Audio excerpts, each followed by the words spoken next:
Hii imechafuka sana, mume wangu hajaisafisha muda mrefu. Mongoja nioshe vizuri imependeze. Hii kompyuta ya mume wangu mbona imechafuka sana, na ngoja nioshe ili akija kute ni safi. Hii imechafuka sana, mume wangu hajaisafisha muda mrefu. Mongoja nioshe vizuri imependeze. Siku ambayo Somto alifika mjini kwa mara ya kwanza, alihisi kama ameingia katika dunia nyingine kabisa. Magari yalikuwa yakikimbia barabarani kama nyuki wenye hasira. Majengo marefu yalionekana kugusa mawingu. Kila alipotazama, aliwaona watu wakibonyeza vitu vidogo vinavyong'aa na kuzungumza navyo kana kwamba vina uhai. Lakini Somto hakukuja mjini kwa ajili ya kuvutiwa na uzuri wake. Alikuja kwa sababu mama wa Ned alisema angekuwa mke mzuri kwa mwanawe. Utakuwa mke mzuri kwa mwanangu? Ndiyo mama. Na hivyo ndivyo Somto alivyoolewa na Ned, kijana mtulivu aliyekuwa mhandisi wa program za kompyuta. Muda mwingi Ned aliutumia akitazama kompyuta yake ya fedha iliyong'aa. Kwa Ned, kompyuta hiyo ilikuwa maisha yake. Ilikuwa ndiyo njia yake ya kufanya kazi na kampuni moja ya London, na ilikuwa na thamani kubwa sana. Lakini kwa Somto, ile ilikuwa tu kama tray ya kawaida iliyokuwa imejaa alama za vidole na uchafu. Somto hakuelewa kazi ya mume wake. Kila alichokijua ni kwamba kila asubuhi Ned alifungua kompyuta yake, akabonyeza vitufe kwa kasi, akakunja uso akitazama skrini, na wakati mwingine akatoa pumzi nzito kana kwamba mashine hiyo ilikuwa imemkasirisha. Siku hiyo alasiri, Ned alitoka haraka kwenda kukutana na mteja wake, akiacha kompyuta ikiwa wazi juu ya meza ya chakula. Somto alipita karibu nayo mara mbili kabla ya kusimama. Aliitazama kwa makini kama mtu anayechunguza mnyama wa ajabu. Alijisemea. Alisogea karibu zaidi na kupitisha kidole chake juu ya kompyuta. Aliona vumbi kidogo na alama nyingi za vidole. Uso wake ulijaa wasiwasi. Hii tray ya mume wangu ni chafu sana. Alitikisa kichwa polepole. Hapana, lazima nimsaidie. Lazima niioshe. Akiwa na nia ya kumfurahisha mume wake, Somto aliibeba kompyuta kwa uangalifu hadi jikoni. Alichukua beseni kubwa la plastiki, akajaza maji, akaweka sabuni ya kufulia kwa kiasi kikubwa. Kisha akaizamisha kompyuta ndani ya maji. Ndiyo, sasa itakuwa safi kabisa, alisema kwa furaha. Akaanza kuisugua taratibu huku akiamini anafanya jambo jema. Baada ya kuimaliza, aliamua kwamba inapaswa kukauka vizuri. Aliipeleka kwenye roshani, akachukua vigingi viwili vya nguo na kuitundika kwenye waya wa kufulia, pembeni kabisa ya boksa za mume wake. Masaa mawili baadaye, Ned alirudi nyumbani. Somto, nimerudi, aliita. Nipo jikoni, Somto alijibu kwa furaha. Ned alitoka nje kupata hewa safi. Ghafla, macho yake yalitua kwenye waya wa nguo. Hapo ndipo alipokiona kompyuta yake ikiwa imetundikwa, ikidondosha maji pole pole. Kwa sekunde chache, Ned alibaki ameganda bila kuamini alichokuwa anakiona. Ned alibaki amesimama bila kuamini kile alichokuwa anakiona. Maji yalikuwa yakidondoka taratibu kutoka kwenye laptop yake, huku upepo wa usiku ukiitikisa kidogo kwenye waya wa nguo. Ghafla alishika kichwa chake kwa mikono yote miwili. Mungu wangu! Somto alikimbia kutoka ndani ya nyumba. Alimkaribia mume wake kwa haraka, huku uso wake ukiwa umejaa wasiwasi. Kulikuwa na ukimya kwa sekunde chache. Ned alinyoosha kidole chake kuelekea laptop ile iliyokuwa ikining'inia. Somto alimtazama kwa mshangao. Kwake hakukuwa na tatizo lolote. alikuwa amesaidia kusafisha kitu kilichokuwa kichafu. Ned aliendelea kuitazama laptop yake huku mwili wake ukitetemeka. Kompyuta hiyo ndio ilikuwa kazi yake, matumaini yake na maisha yake yote ya kikazi. Lakini Somto hakuweza kuelewa kwa nini laptop ndogo ingeweza kumfanya mtu avunjike moyo kiasi hicho. Usiku huo Ned hakuweza kupata usingizi. Alikaa kimya kwa muda mrefu huku akifikiria kazi yake, mradi wake na kikao muhimu kilichokuwa kikimsubiri asubuhi. Somto kwa upande wake aliamini kuwa alikuwa amemsaidia mume wake. Asubuhi ilipofika, mwanga wa jua uliingia dirishani.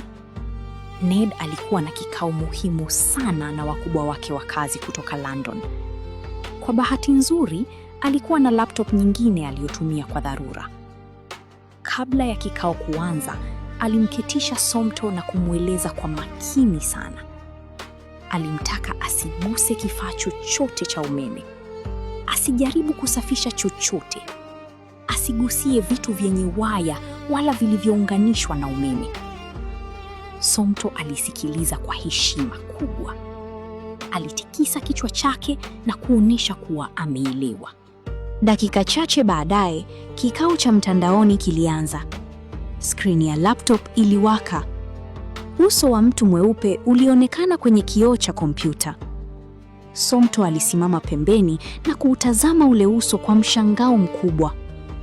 Macho yake yalipanuka. Hakuwahi kuona mtu akionekana ndani ya kioo. Moyo wake ulianza kwenda mbio. Aliamini kuna jambo la ajabu lilikuwa linaendelea. Alimtazama Ned. Alitazama tena skrini. Kisha akaanza kuamini kwamba mume wake alikuwa katika hatari. Bila Ned kugundua, Somto alienda taratibu na kuchukua chupa ndogo aliyokuwa ameihifadhi. Alishika chupa hiyo kwa nguvu huku akitazama skrini. Ndani ya laptop, kikao kiliendelea. Ned alikuwa bado akizungumza na wakubwa wake. Lakini nyuma yake, Somto alikuwa akisogea pole pole. Hakujua kwamba sekunde chache zijazo zingebadilisha kila kitu tena. Ned alikaa chini sebuleni huku ameshika kichwa chake kwa mikono.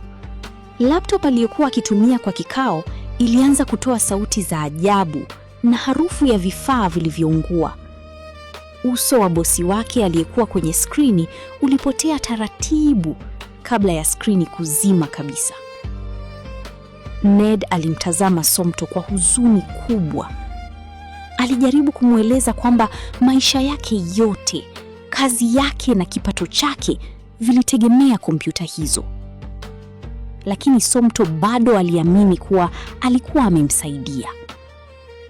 Kwa upande wake, alikuwa amemwokoa mume wake dhidi ya nguvu zisizoeleweka.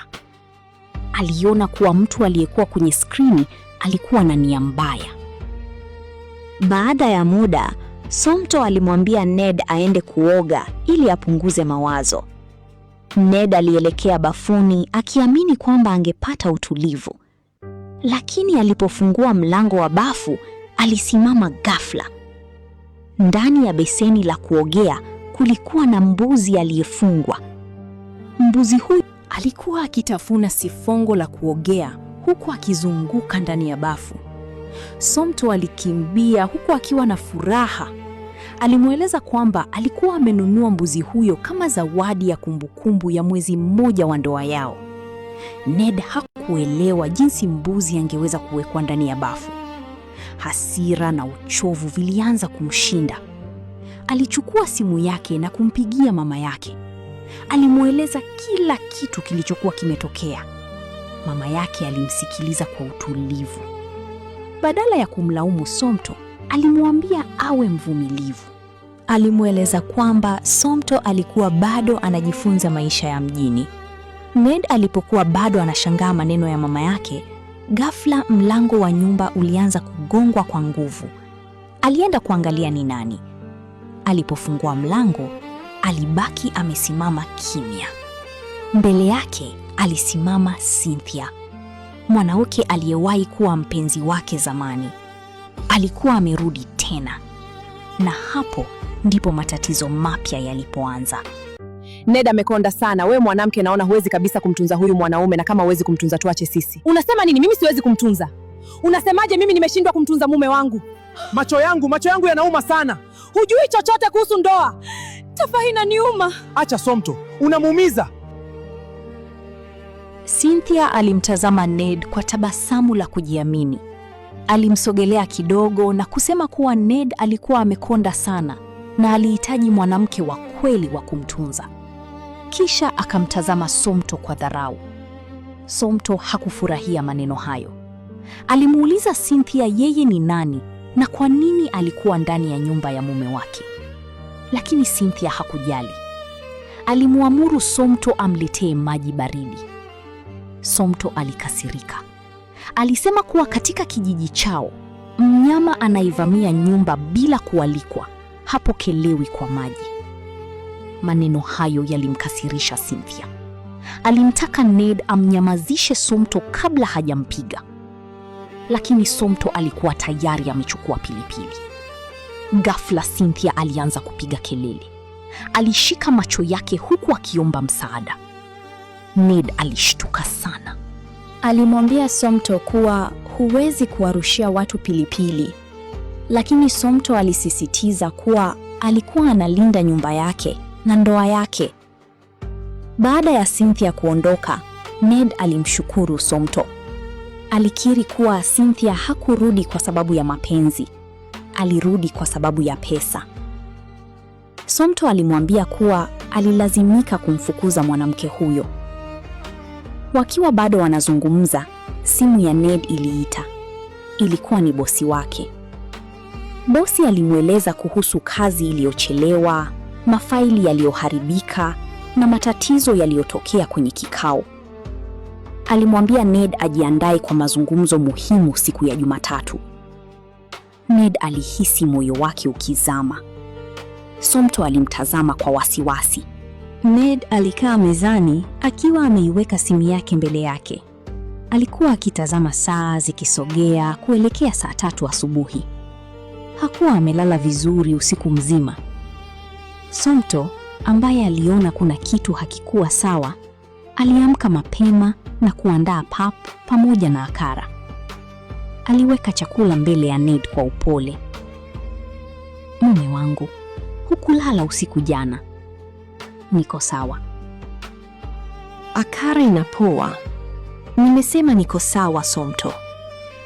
Dakika chache baadaye, simu ya bosi wa Ned iliita saa 9 na dakika 3 asubuhi. Ned alipokea simu hiyo huku moyo wake ukidunda kwa nguvu.